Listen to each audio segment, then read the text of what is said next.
Hello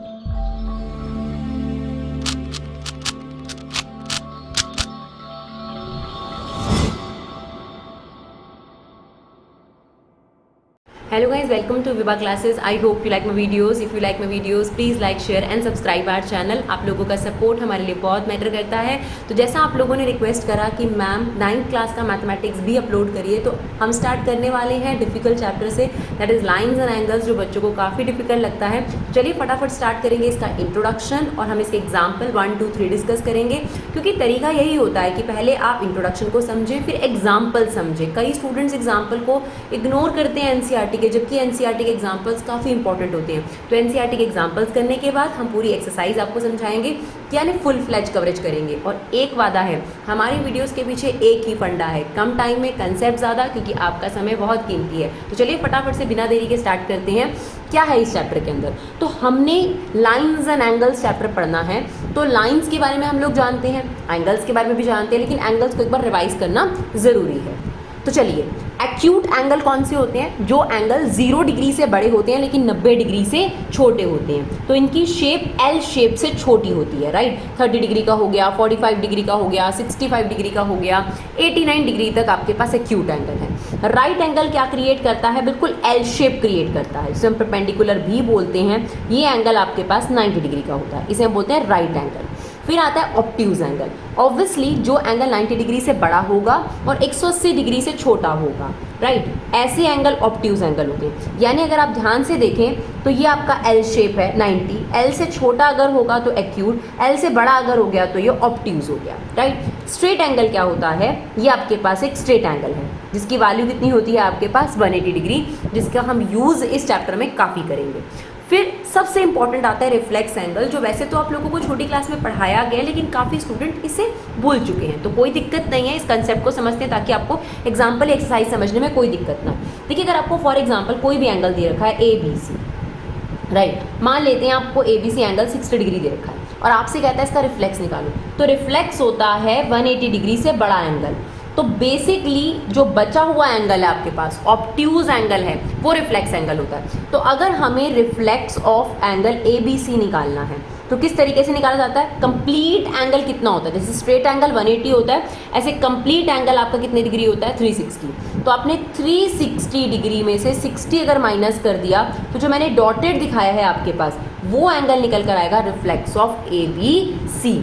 similarly एक और example ले लेते हैं। फॉर एग्जाम्पल अगर मानिए कि आपके पास कोई एंगल दे रखा है 70 डिग्री, राइट, XYZ, और आपसे कहता है XYZ का रिफ्लेक्स निकालिए। तो आई होप आप मुझे इसका जवाब दे पाएंगे कि रिफ्लेक्स कैसे निकलेगा मैम। XYZ का अगर आपको रिफ्लेक्स निकलना है तो 360 डिग्री में से 70 डिग्री को आप माइनस कर दीजिए, 290 डिग्री जो है वो आपका आंसर होगा। यानी जो ये डॉटेड लाइन मैंने क्रिएट करी है, डॉटेड जो एंगल है वो आपके पास है रिफ्लेक्स एंगल, राइट। चलिए आगे देखते हैं। अब आपके पास जो कंसेप्ट इसमें सबसे ज़्यादा यूज़ होंगे, तो लीनियर पेयर, वर्टिकली अपोजिट, ये इस्तेमाल बहुत होगा, तो उसके बारे में जानकारी रखना ज़रूरी है। लीनियर पेयर क्या होता है? अभी हमने पढ़ा कि एक स्ट्रेट एंगल कितने डिग्री होता है? 180 डिग्री होता है। तो आप देखिए यहाँ पर इस स्ट्रेट लाइन पर 2 पेयर ऑफ एंगल बन रहे हैं, दैट इज एंगल ABD और एंगल DBC। जब भी आप एंगल की बात करते हैं तो जिस एंगल की बात करनी है वो बीच में लेनी है। तो ABD और DBC का सम कितना होता है? 180 डिग्री, और उसके पीछे रीजन क्या बोला जाता है? Linear pair of angles, right. अब आते हैं वर्टिकली अपोजिट एंगल। ना वर्टिकली अपोजिट क्या होता है? जैसे मान लीजिए ये वर्टेक्स है, ये वर्टेक्स के इस साइड बना है तो ये वर्टेक्स के इस साइड बना है। तो यहाँ पर एंगल 1 जो होगा वो एंगल 4 के इक्वल होगा, और रीज़न क्या होगा? ये दोनों क्यों इक्वल हैं? वर्टिकली अपोजिट एंगल, राइट, जो रीज़न हमने आपके सामने ऊपर लिखा है। सिमिलरली एंगल 3 जो है वो एंगल 2 के इक्वल होगा। ये देखिए, ये भी किस रीज़न से माने जाएंगे? Vertically opposite angles. क्लियर? उसके बाद आता है कॉम्प्लीमेंट्री एंगल्स किन्हें बोलते हैं? जब कोई भी 2 एंगल्स का सम आपके पास 90 डिग्री हो तो उसे कॉम्प्लीमेंट्री बोला जाता है। सिमिलरली सप्लीमेंट्री कब बोलेंगे हम कुछ एंगल्स को? जब उनका जो सम है वो 180 डिग्री हो। तो ये हमने छोटी क्लास में पहले भी पढ़ा है, बट रिवाइज करना जरूरी है अगर इस चैप्टर के पर्सपेक्टिव से बात करी जाए। तो लीनियर पेयर, 2 एंगल्स का सम 180 डिग्री, और वर्टिकली अपोजिट एंगल जब वर्टेक्स के अपोजिट में आपके पास एंगल्स होते हैं, राइट। कॉम्प्लीमेंट्री एंगल जिनका सम 90 डिग्री हो, सप्लीमेंट्री एंगल जिनका सम 180 डिग्री हो। अब हम देखते हैं एग्जाम्पल नंबर 1, 2 और 3। चलिए एग्जाम्पल नंबर 1 देखते हैं। In the given figure line PQ and R S intersect each other at O. तो ये वाला जो पॉइंट है ये हमें ओ पॉइंट दे रखा है। इफ पी ओ आर ध्यान से देखिएगा, पी ओ आर मतलब एंगल 1 और आर ओ क्यू मतलब एंगल 2 है ना, आर ओ क्यू एंगल 2, इनका रेशो दे रखा है 5:7। तो गिवन में यहाँ तक तो पूरा आ जाएगा, देखो यहाँ से लेकर यहाँ तक पूरा गिवन में आ जाएगा। इसी चीज़ को हम अपनी लैंग्वेज में लिख देते हैं कि एंगल 1 और एंगल 2 का रेशो कितना है 5:7, क्योंकि हमने उन्हें नेम दे दिया है। फाइंड ऑल एंगल्स, यानी आपको एंगल 1 2 3 4 जो है वो फाइंड आउट करना है। यही है हमारे पास क्वेश्चन। चलिए अब इसका सॉल्यूशन देखते हैं। देखिए कभी भी ऐसे क्वेश्चंस में परेशान मत होइएगा, क्योंकि जब ज्योमेट्री की बात आती है तो काफ़ी स्टूडेंट्स परेशान हो जाते हैं, मुझे भी लगता था। तो अब आपने क्या चीज़ याद रखनी है, एक गिवन और एक फाइंड, यही आपके लिए सब कुछ है, ठीक है। और जो आपने अगर कोई प्रॉपर्टी पढ़ी है इस चैप्टर को लेकर वो, तो उसी से सब कुछ निकलेगा। तो सबसे पहले आपको दे रखा है कि पी क्यू एक लाइन है, आर एस एक लाइन है, इसका भी यूज़ करेंगे हम। और हमें दे रखा है कि एंगल 1 और एंगल 2 का रेशो है 5:7। तो सबसे पहले इसी का इस्तेमाल करते हैं। हमें क्या दे रखा है कि angle P O R ratio angle R O Q is equal to 5:7, जिसका दूसरे शब्दों में मतलब है कि एंगल 1 और एंगल 2 का रेशो 5:7 है। तो जब भी ऐसे रेशो दे रखा हो तो एंगल 1 को ले लो 5x और एंगल 2 को ले लो 7x। क्यों? क्योंकि 5:7 का मतलब है एंगल या तो 50/70 रहा होगा, या कुछ भी ऐसा मल्टीपल रहा होगा, या 25/35 रहा होगा, कि कटकर जो एंगल हैं उनका रेशो क्या आया होगा 5:7 आया होगा। तो हम एंगल 1 को क्या ले लेंगे 5x और 2 को क्या ले लेंगे 7x। अब ध्यान से देखो, क्या 1 और 2 में कोई रिलेशनशिप है? बिल्कुल है ना। तो आप अगर ध्यान से देखोगे, अगर पी ओ क्यू एक लाइन है तो एंगल 1 और एंगल 2 आधा चांद बना रहे हैं, मेरी लैंग्वेज में ऐसे ऐसे बोलती हूँ, ये आपके पास 180 डिग्री होता है, राइट। तो हम लिखेंगे if P O Q is a line, if P O Q is a line, angle 1 और एंगल 2 का सम होगा 180 डिग्री। इसके पीछे रीजन होगा लीनियर पेयर।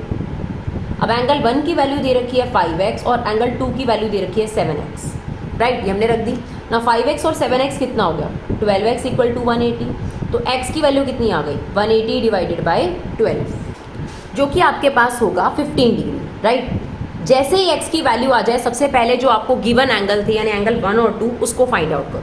तो एंगल 1 की वैल्यू कितनी हो जाएगी बच्चों, एंगल 1 इज 5x यानी 5 × 15 डिग्री, क्योंकि दोनों मल्टीप्लाई में, तो ये हो गया 75 डिग्री। और एंगल 2 की वैल्यू है 7x यानी 7 × 15 डिग्री, दैट इज 105 डिग्री, ठीक है। तो हमने क्या करना था, एंगल 1 2 3 4 चारों निकालने थे। एंगल 1 की वैल्यू आ गई 75 डिग्री और एंगल 2 की वैल्यू आ गई 105 डिग्री, बाकी बचे 3 और 4। तो लगाओ आपने जो कंसेप्ट सीखा है, क्या कंसेप्ट लगेगा यहाँ पर, एंगल 1 और एंगल 3 की वैल्यू सेम होगी कि नहीं होगी, बिल्कुल सेम होगी, वर्टिकली अपोजिट एंगल। और एंगल 2 और एंगल 4 की वैल्यू इक्वल होगी, वर्टिकली अपोजिट एंगल। तो यहाँ पर हम क्या लिखेंगे, एंगल 1 जो है वो किसके इक्वल हो जाएगा, देखिए फिगर में, angle 1 is equal to angle 3 vertically opposite angle, और एंगल 2 हो जाएगा एंगल 4 के, किस रीजन से, that is vertically opposite angles, right. तो ये था आपके पास एग्जाम्पल नंबर 1। चलिए देखते हैं एग्जाम्पल नंबर 2। अब एग्जाम्पल नंबर 2 में क्या कहता है, इसमें भी आपको क्वेश्चन में फिगर गिवन है।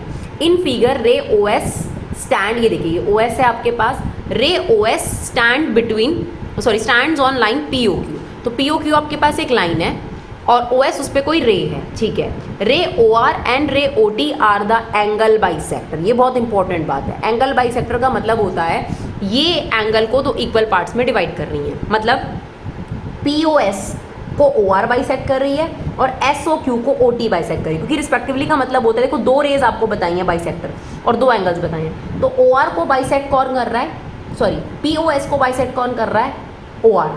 तो एंगल 1 जो हुआ वो एंगल 2 के इक्वल हो जाएगा, ये देखिए हमने गिवन में लिख दिया। उसके बाद अगर हम बात करें ओ टी जो है वो एस ओ क्यू को बाइसेक्ट कर रहा है, तो एंगल 3 किसके इक्वल हो जाएगा, एंगल 4 के। तो सबसे पहले डायग्राम बनता है, ज़रूर बनाना है डायग्राम, फिर लिखेंगे गिवन। तो यहाँ से लेकर यहाँ तक आपके पास गिवन ही था। फाइंड क्या करना है, R O T find out करना है, तो पहले गिवन फाइंड, अब आता है सॉल्यूशन। तो गिवन में ही सब कुछ है आपके लिए, ठीक है। आपको क्या बोला था, पी ओ क्यू एक लाइन है। सबसे पहले देखो आपको क्या दे रखा था कि एंगल 1 एंगल 2 के इक्वल है, एंगल 3 एंगल 4 के इक्वल है। ये बाइसेक्टर वाली लाइन से आपको पता लग गया था, तो ये गिवन हो गया। अब आपको पता है कि पी ओ क्यू एक लाइन है। If P O Q is a line, तो क्या होगा, इस पर जितने भी एंगल्स बन रहे होंगे उनका सम कितना होगा, 180 होगा। यानी आप कह सकते हो POS और SOQ, POS और SOQ का सम कितना होगा, 180 डिग्री। दोबारा से देखो, ये देखो POS और SOQ जो हमें क्वेश्चन में डिस्कस करेंगे, किस वजह से, लीनियर पेयर से। अब POS है एंगल 1 और एंगल 2 और SOQ है 3 और 4। अब सबसे इंपॉर्टेंट बात आती है, हमें पता है 1 2 के इक्वल है, 3 4 के इक्वल है। सवाल ये उठता है कि 1 को 2 लिखें या 2 को 1 लिखें, यही तो प्रॉब्लम है। तो ध्यान से सुनो, आपको क्या निकालना है, ROT, ये रहा ROT ये वाला एंगल है जिसमें 2 और 3 का इस्तेमाल हो रहा है। जब आपको ROT फाइंड आउट करना है तो 2 और 3 तो बिल्कुल नहीं हटाना, तो इनको बिल्कुल मत हटाना सर। तो इसका मतलब एंगल 2 और एंगल 3 को नहीं हटाना, इसका मतलब 1 2 के इक्वल है, तो हम 1 को रिप्लेस करेंगे 2, क्योंकि 2 तो हमें चाहिए, उसको नहीं छेड़ना, और 3 तो हमें चाहिए, तो 4 की जगह क्या लिखेंगे, 3। मेरा रीज़न क्लियर हुआ आप लोगों को। देखो सिंपल सी बात है, ROT में एंगल 2 और 3 है, तो 2 और 3 को तो हमें चाहिए ना निकालना, तो 2 और 3 को तो हम नहीं छेड़ेंगे, तो 1 की जगह 2 लिखेंगे और 4 की जगह 3 लिखेंगे। ये कितना हो जाएगा, ट्वाइस ऑफ एंगल 2, ये कितना हो जाएगा, twice of angle 3 is equal to 180। अब इसमें से 2 कॉमन ले लो, angle 2 angle 3 is equal to 180, ये 2 वहाँ जाके डिवाइड हो जाएगा, तो एंगल 2 और एंगल 3 की वैल्यू आ गई 90 डिग्री। और 2 और 3 का सम क्या है आपके पास, ROT, यानी आपके पास ROT की वैल्यू कितनी आ गई, देखिए ROT की वैल्यू आ गई, देखिए 2 और 3 का सम है ना, तो ROT की वैल्यू आ गई 90 डिग्री। यही करना था आपको, क्लियर। चलिए देखिए एक बार रिवाइज कर लो फटाफट से, एंगल 1 एंगल 2 के इक्वल था, 3 4 के इक्वल था। POS और SOQ का सम कितना है, 180। अब हमने POS में लिखा, POS में कौन है, 1 और 2, और SOQ में कौन है, 3 और 4। ये देखो 3 और 4 है। अब 1 की जगह हमने 2 क्यों लिखा, क्योंकि हमें ROT निकालना है, जिसमें 2 और 3 तो हमें चाहिए ही चाहिए। तो हमने क्या किया, 1 की जगह 2 और 4 की जगह 3, ये हो गया ट्वाइस ऑफ 2, क्योंकि एंगल 2 कितनी बार हो गया, 2 बार, और एंगल 3 2 बार।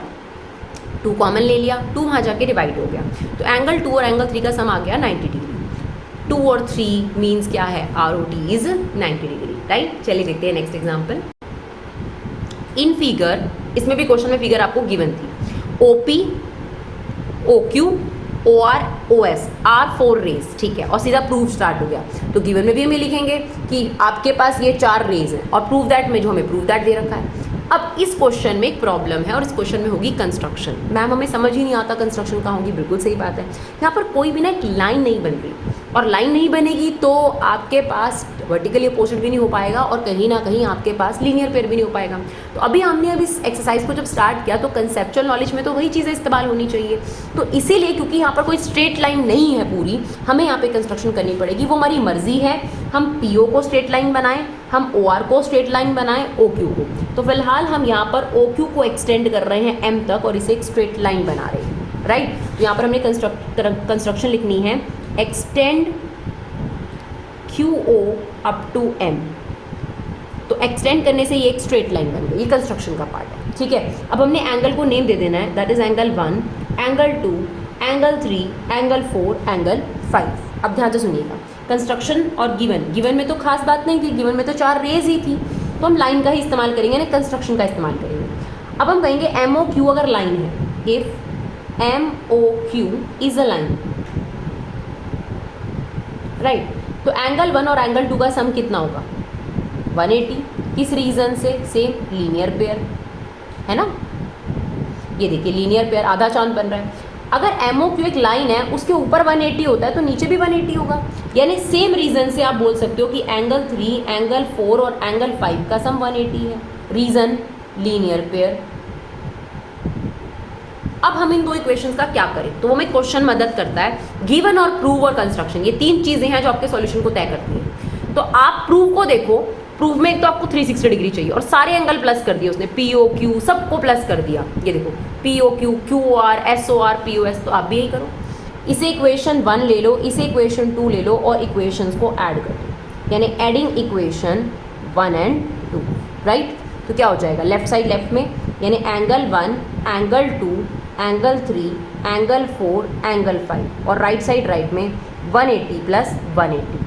अब आप इनके ओरिजिनल नाम लिखना शुरू करो, 180 और 180 360 हो गया। एंगल 1 का नाम क्या है, देखो POQ, जो हमें प्रूफ में भी चाहिए। तो हमने एंगल 1 को लिख दिया PO। अब ध्यान से सुनना, 2 और 3 आपके कंस्ट्रक्शन की वजह से आया है, तो जब आप प्रूफ में जाओगे तो QOR लिखा हुआ है, उसकी जगह POS लिखा हुआ है, देखिए 2 और 3 की जगह, क्योंकि आपका एक कंस्ट्रक्शन से आया था, तो आप भी उसे एलिमिनेट कर दीजिए, राइट। तो हम क्या लिख देंगे इसको, 2 और 3 दोनों की जगह क्या लिख देंगे, POS, क्योंकि ये वाला एंगल कंस्ट्रक्शन से आया था 2 और 3, तो इन दोनों की जगह हमने क्या लिख दिया, POS। बाकी 4 की जगह क्या आएगा, SOR, और 5 की जगह क्या आएगा, ROQ is equal to 360 degree. यही हमें प्रूव करना था, राइट। प्लस में आपने आगे पीछे लिखा है उससे कोई फर्क नहीं पड़ता, पहले आपका POQ है, QOR या ROQ एक ही बात होती है बच्चों, ठीक है। ये QOR है, SOR ये रहा और POS ये रहा, चारों का सम कितना है, 360 डिग्री। तो आप देख सकते हैं आधे घंटे से कम में हमने आपको ऐसा लेक्चर दिया है जो आप आराम से ट्यूशन में बैठकर अगर पढ़ते तो घंटा लगता। अब आप एक काम करिए, इन तीनों एग्जाम्पल्स को अच्छे तरीके से करके देखिए और फिर स्टार्ट करिएगा हमारी एक्सरसाइज लाइन्स एंड एंगल्स।